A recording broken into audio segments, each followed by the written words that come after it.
Democracia e saúde foi o tema da 16ª Conferência Nacional de Saúde, que reuniu 5.000 participantes em Brasília.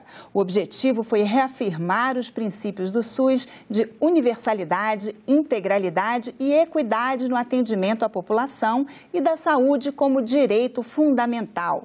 Quem vai explicar melhor é o nosso convidado Neilton Oliveira, membro do Conselho Nacional de Saúde. Olá, Neilton, muito obrigada por vir aqui participar do Cidadania. A Conferência Nacional da Saúde é um espaço para definir as políticas públicas de saúde de uma forma democrática, é mais ou menos isso?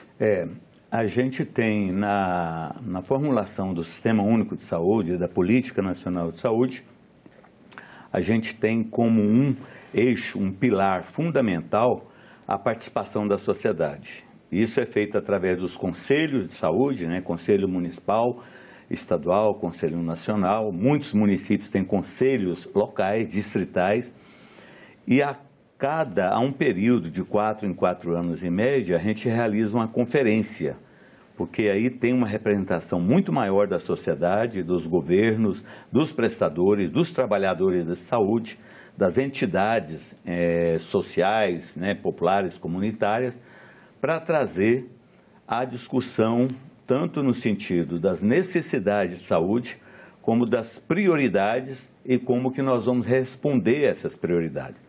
Então é um trabalho muito dinâmico, muito intenso e que é um processo forte, emblemático de participação social e democracia, Eu acho que o tema nosso aqui, cidadania, é muito apropriado para essa identidade da luta pela saúde, da conferência de saúde, da caminhada da saúde.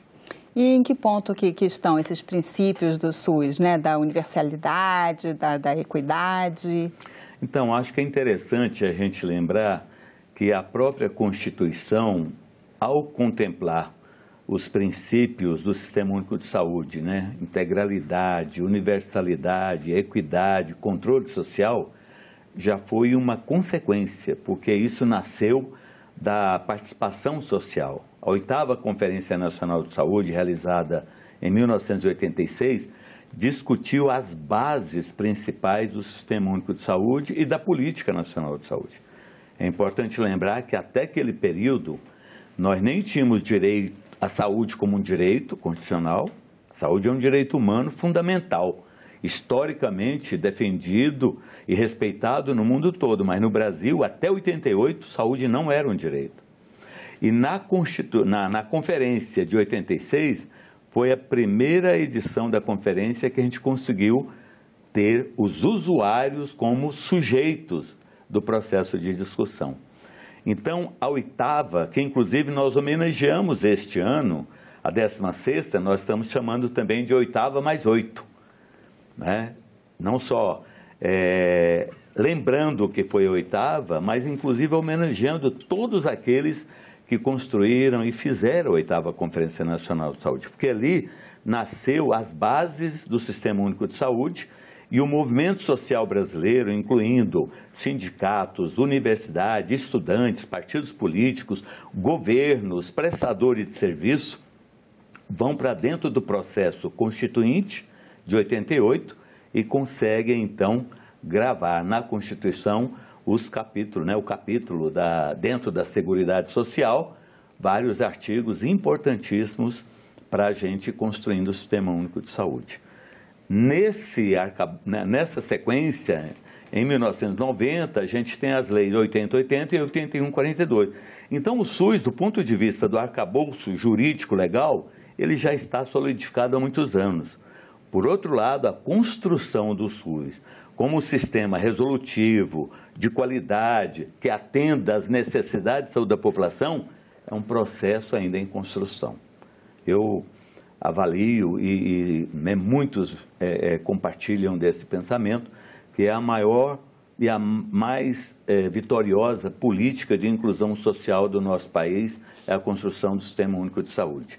Isso, no entanto, não está completado. Isso nos coloca, apesar de uma caminhada vitoriosa, que a gente se orgulha muito dela até aqui, de responsabilidade plural, como eu dizia, mas ainda encontramos inúmeros desafios. E aí a conferência trouxe esses principais desafios para 4 eixos. O eixo central, que é democracia é saúde, ou democracia e saúde e democracia. O eixo 1, a saúde como direito, porque a gente vê em toda a trajetória da construção do SUS, a gente vê em um ou outro lugar, em um ou outro momento, ameaças sérias e às vezes até ameaças maiores a essa condição e essa dimensão da saúde como direito. O eixo 2 é a consolidação dos princípios do SUS, porque a gente já avançou muito. Na questão do controle social, é um processo rico, né? Cada vez mais a sociedade compreende e participa mais ativamente. Na questão da integralidade, todos têm direito. Na questão da universalidade, né? Nós vamos olhando não só o acesso universal das pessoas, mas a qualidade dessa resposta, do atendimento que nós precisamos fazer na área da proteção à saúde, na área da promoção e na área da recuperação. Aí vem a integralidade da saúde. Só que a gente ainda encontra muitos desequilíbrios, ora por falta de financiamento, ora por falta de profissionais de saúde, ora por falta de equipamentos e estrutura, e às vezes também por desconhecimento da própria gestão. Então, é uma situação bastante dinâmica, muito complexa, mas não há nenhum setor que também tem maior envolvimento e maior comprometimento das pessoas do que a área da saúde. E essa conferência, Roberta, nos colocou uma coisa muito importante. Embora a gente veja na sociedade em geral, na mídia, nos governos, em todo lugar, nas igrejas, nas famílias, um certo tensionamento e uma fragmentação muito grande nos tempos atuais, a conferência a gente conseguiu construir uma identidade plural, coletiva, de que todos, cada um no seu pedaço, cada um com seu interesse, mas um interesse comum que abraçava a todos e mobilizava a todos. Então a gente sai dessa conferência com um sentido de equipe, de time muito grande para continuar lutando em favor da saúde para todos, saúde como qualidade. E aí eu queria dizer que tem uma questão muito importante, simples ao mesmo tempo, mas muito grave. A saúde para a maioria da nossa sociedade, para a imprensa, para os governos, para as universidades, ainda parece que é um favor. Saúde é um direito. E mais do que isso, saúde é o principal fator de desenvolvimento de qualquer país do mundo. Nenhum país do mundo se desenvolveu sem um sistema de saúde efetivo, resolutivo, de qualidade. Então, não é nem um favor, nem é só uma mercadoria, como muitos pensam. Saúde é fator de desenvolvimento, é direito humano, é direito constitucional, mas exige de todos, prestadores, governos, né, nas 3 esferas de gestão, federal, estadual, municipal, os trabalhadores de saúde. Nós temos um desafio enorme. Grande parte dos trabalhadores da saúde são formados mais para o mercado do que para a política nacional de saúde. Então, como é que nós, não significa um ou outro, significa como é que nós conciliamos e como é que nós priorizamos, porque muita gente acha que não precisa e nem usa o SUS. O SUS é usado diariamente, todos os dias, todas as horas, pela população toda. Eu não estou falando só da campanha nacional de vacinação, eu não estou falando só da vigilância sanitária que alcança 100% da população. Eu estou falando de outras políticas vitoriosas. A questão de transplante, a questão do SAMU, o controle de tabagismo, a erradicação de doenças, isso foi feito em vários governos, de vários partidos, em vários momentos, com toda a participação dessa sociedade. Então, tem hora que uns se sentem mais donos do que outros. O nosso esforço é para que todos se sintam igualmente comprometidos, igualmente donos. E entender que não só a construção do sistema é um processo, mas a discussão também é um processo. A Conferência Nacional, que para muitos é só a etapa nacional, neste ano nós conseguimos dar uma identidade de processo. ela teve um conjunto de eventos preparatórios, teve as etapas municipais, as etapas estaduais, conferências livres, vários congressos que nós utilizamos para ir aquecendo as baterias da discussão do Sistema Único de Saúde. E a etapa nacional é um momento de síntese, extremamente importante. Nós tiramos ali diretrizes, propostas para discutir no PPA, para discutir no plano de lei orçamentária, para discutir no Plano Nacional de Saúde e nos planos estaduais e planos municipais, mas a gente também quer construir, a partir de agora, o que nós estamos chamando da etapa de devolutiva. O que nós vamos fazer com os resultados dessa conferência? Não pode ir para a gaveta. E quais são as diretrizes, então? O senhor citou o PPA, né, que é o Plano Plurianual. Quais são as diretrizes que vocês apresentam? Dos 4 eixos, a gente tinha 4 eixos na conferência. A gente tinha o eixo central, saúde e democracia, o eixo 1, que era saúde como direito, o eixo 2, consolidação dos princípios do SUS, e o eixo 3, de financiamento. Então, nós tínhamos em cada um desses eixos um conjunto bastante grande de propostas que vieram dos estados. O relatório consolidado tinha 48 propostas no eixo da saúde e democracia, 89 propostas no eixo de saúde como direito, 106 propostas no eixo de consolidação dos princípios e 88 propostas no eixo do financiamento. Então, várias dessas propostas foram aprovadas nos 45 grupos de trabalho que vão diretamente para o relatório. Mas vieram também para a apreciação da plenária final um conjunto de propostas que houve, então, debate a favor, defesas daquela proposta, questionamento daquela proposta, e aquelas que foram aprovadas se somarão àquelas aprovadas nos relatórios de grupos, que compõe, então, esse arcabouço de diretrizes e propostas que nós vamos debater com o Parlamento Federal, com o Parlamento Estadual, o Parlamento Municipal, vamos levar para o PPA, e algumas têm mais centralidade, outras são mais secundárias, nem por isso menos importante. Mas uma das fundamentais que foi debatida na conferência é a questão da Emenda Constitucional 95. A Emenda Constitucional 95 congela recursos para diversas áreas, para a saúde também, por 20 anos. É chamada PEC dos gastos, né? A PEC dos gastos, alguns chamam PEC da morte, outros chamam PEC da austeridade, ela tem vários apelidos.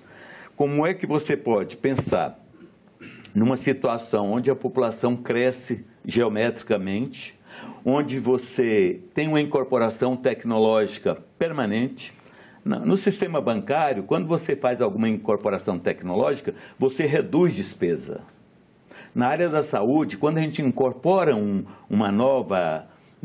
novo recurso tecnológico, quando a gente faz, por exemplo, uma ressonância magnética, nós não aposentamos o raio-x. Quando você faz um Doppler, um exame sofisticado aí do coração, você não dispensou o eletrocardiograma. Quando você tem novos medicamentos, você não dispensa os medicamentos tradicionais que são consagrados. Então, há uma crescente necessidade de mais recursos na área da saúde e, ao mesmo tempo, também uma necessidade de se gastar bem esses recursos. Mais recursos usados na saúde não pode ser entendido como gasto. E de onde podem vir esses recursos? Esses recursos já estão estabelecidos em lei, a emenda, na própria Constituição, a Emenda Constitucional 29 estabeleceu que a União coloca recursos da saúde a partir do ano anterior, acrescido do reajuste pelo PIB nominal. Depois veio a Emenda Constitucional 141, a Lei 141, e a Emenda 86, que modificou, mas em nenhum momento é legalmente permitida a redução de recursos aplicados na área da saúde comparado com o ano anterior. Então, a União ela tem por obrigação colocar o recurso que foi colocado e mais o recurso da inflação e, naturalmente, de outras fontes que a gente puder conseguir. Que isso não está sendo praticado atualmente. Então, aí depende muito da análise que é feita.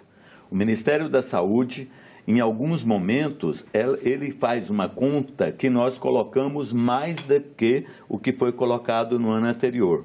Mas se você fazer um conjunto de análise e, ao final, você pode ter uma conta que, embora o número absoluto possa parecer maior, ele pode representar um menor recurso para a saúde. E a outra coisa, o que é recurso de custeio e o que é recurso de investimento? Hoje nós temos essas duas modalidades. Além disso, os estados estão, conforme a emenda constitucional 29, a partir da 29, obrigados a colocar 12% do seu orçamento próprio na área da saúde. E os municípios colocar 15%. Se você analisar historicamente, nos últimos anos, os municípios vêm colocando em torno de 20%.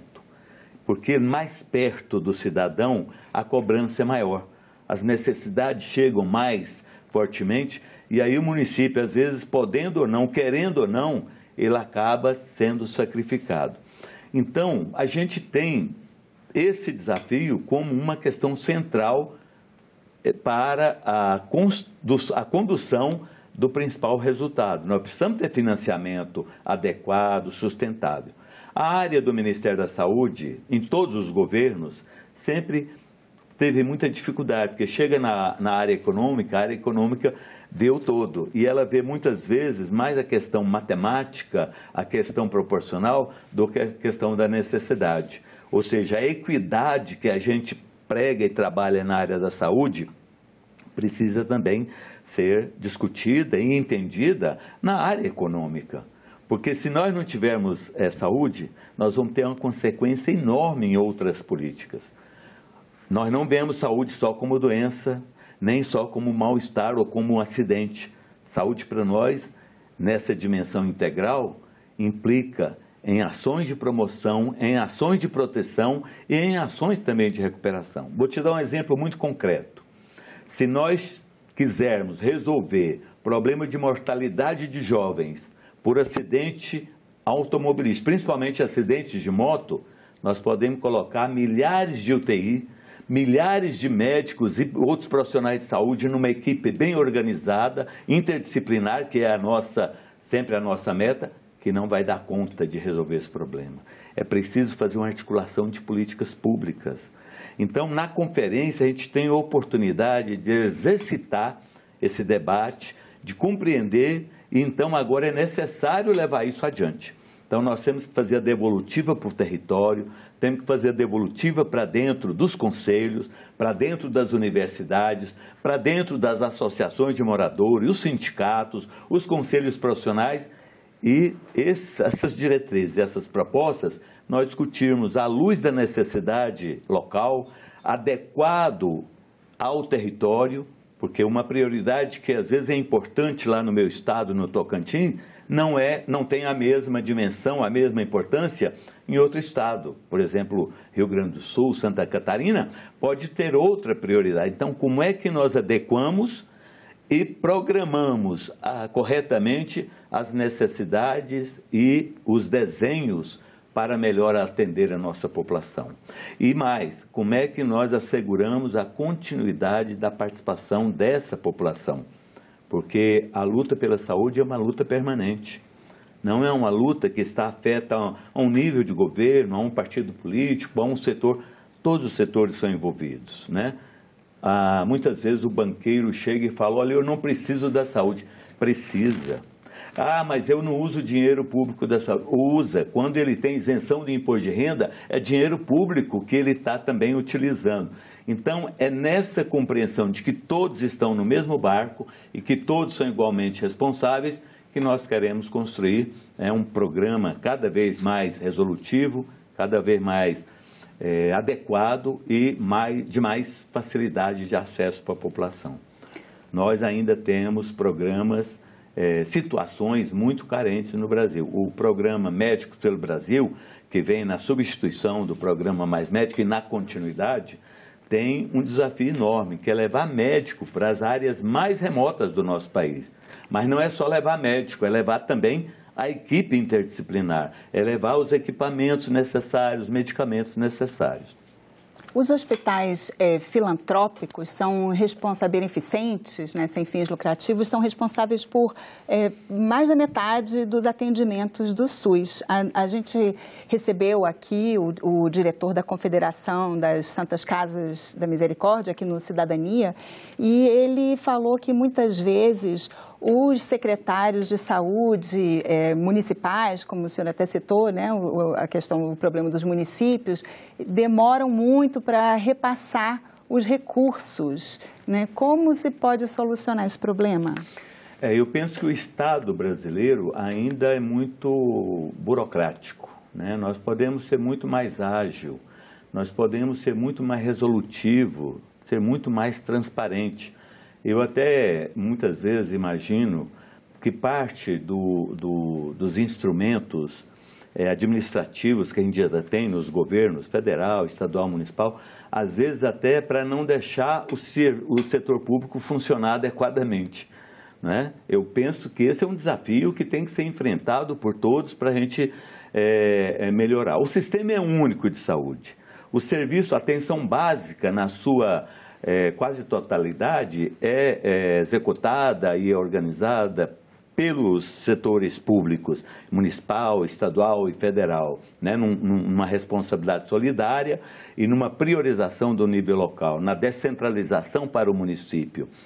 Se você imaginar que 60% a 80% dos problemas de saúde de uma comunidade são resolvidos no âmbito da atenção básica, não há dúvida que nós temos que priorizar essa estratégia.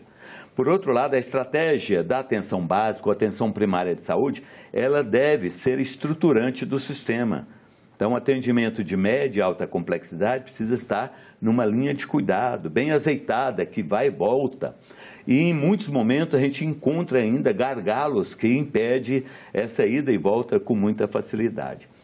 Os serviços filantrópicos, né, particulares, mas não lucrativos, têm um papel importantíssimo, estratégico de apoio, porque eles, como você falou, respondem por um conjunto muito grande de internações. Por outro lado, esse serviço hospitalar não pode estar dissociado do serviço do que a gente chama da linha de cuidado. Quando tem alguém com um acidente, uma pessoa tem uma situação de diabetes, teve uma hipoglicemia, acabou caindo, se machucou, o SAMU vai, leva para um hospital, resolve o problema da emergência, volta, essa pessoa precisa agora cuidar da sua diabetes, que não precisa ser, muitas vezes em um hospital, ela vai poder fazer isso na atenção básica. Nós ainda estamos com esse desafio enorme, porque alguns não se sentem partícipes, não se sentem sujeitos do Sistema Único de Saúde. Alguém acha que o Sistema Único de Saúde é meio de um grupo de pessoas, ou desse governo, ou daquele governo. Uns acham que é mais, né, do pessoal.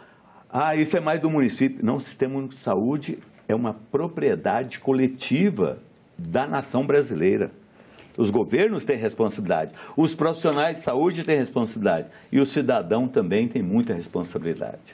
Infelizmente, nosso tempo é curto, chegamos ao fim do nosso programa. Muito obrigada pela sua participação. Muito obrigado e desejo que a gente tenha uma boa fase de devolutiva e de continuidade da nossa caminhada. Nós também.